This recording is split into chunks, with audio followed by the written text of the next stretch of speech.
Maori culture, and I can only really speak from my experiences and what I've learned over the years, is that a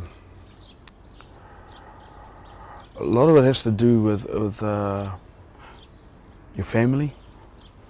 Your family, very important part of being Maori. And we have interaction with our family almost daily. But that doesn't define who you are as Maori, but I think it's a big part of who we are. It doesn't really define who you're being Maori, but it's a big part of who we are, interacting with family, being social, get-togethers, sharing a meal with your family. So initially it's about your family. Then it extends to when you go to your mai, just like this area, your tribal house. And then it extends to your hapu. Your hapu is a sub-tribe. And then that sort of interacting with not just your family, but your sub-tribal group, okay? And ways that you interact, of course, on that level is with haka, which is singing and dancing. Together you learn the songs and dances from a very young age, and in that way you learn together, you entertain together, because one of the things that we do is called whakangaho, and that's to entertain guests that come to your village or your tribal house, much like houses like this. And we entertain the guests, we sing, we dance, especially when they come in and they have a meal, and then we all get up and we start to sing and dance. So that's another way you get brought in to becoming Maori.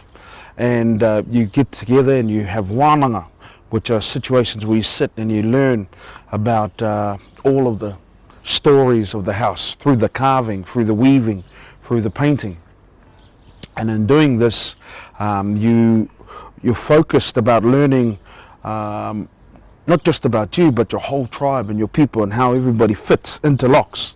In a lot of ways you learn the different families of your sub-tribe as well. And then from there you move to your iwi, your main tribe. So you've got your hapu, your sub-tribe, but you belong to a greater group called a iwi. And then as a huia iwi, or a gathering for your tribe as a whole, and it just makes you stronger, because you belong to not just a small hapu or a small tribe, you belong to a greater tribe. And then it gives you a greater sense of who you are and where you come from, okay? Knowing your whole tribe, your connection within that group, okay? Your place as well, you definitely learn your place within that group as well, okay? And for us, it's always been about family first, hapu. So we, as a people, belong to our iwi, which is a greater group, because we've got hapu, sub-tribe, and then we've got main tribe, iwi. And as a people, you know, you just feel like you belong to a greater group, but a greater sense of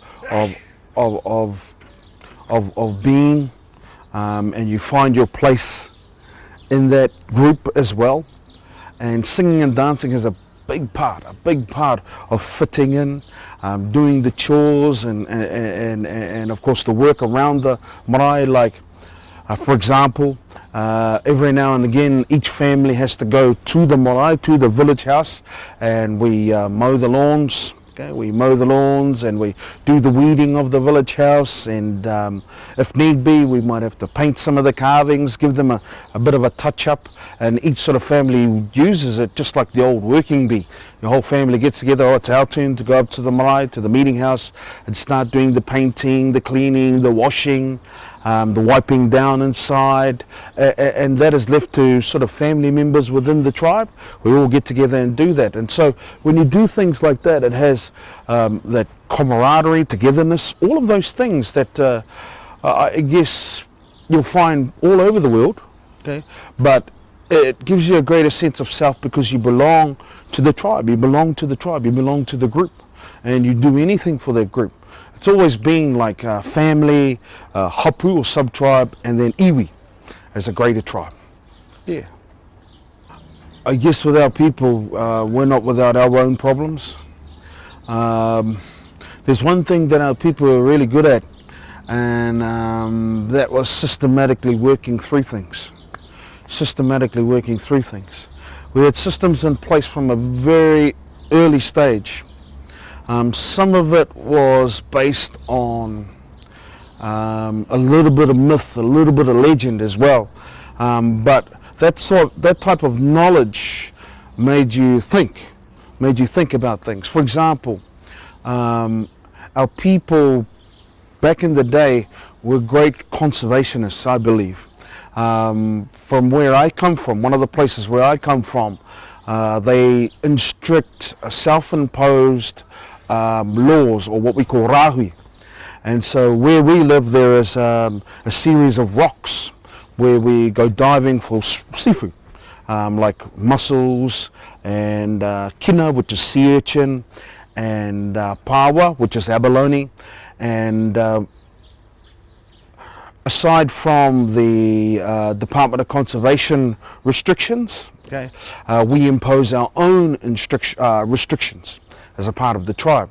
So these rahui, or these restrictions, are put on where we're not allowed to go there freely and dive for food. We've got to go at certain times of the year. Okay? These were sort of self-imposed rahui that our tribe put on us, that we weren't allowed to go diving in these areas for certain times of the year. They'd open the rock from, say, 1 week and maybe give about 2 weeks, and then they'll close it for the rest of the year until another certain time came about, and then they'll open it again.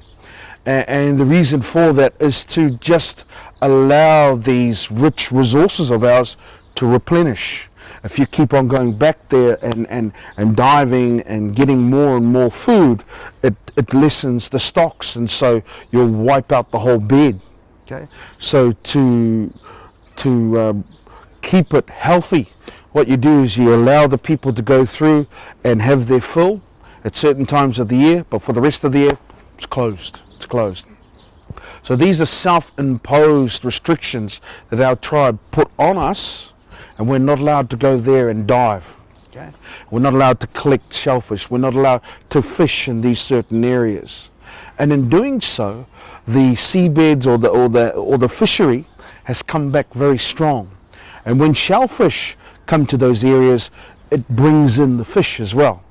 Because I can remember a time when I was younger that we used to go fishing, and we used to catch, where I come from was a small fishing village on the coast called Omaio. And I can remember a time when we used to go fishing and we used to catch all different types of fish. And it's unusual to do that, to catch all different types of fish in one small area. Seafish, of course. And it was because of the bountiful stocks of shellfish that were in this area. And then, of course, as I grew older, a lot of people, outsiders, were starting to come and start to use our resource. And what had happened, they'd wiped that out till there was nothing left. And so we had to rebuild.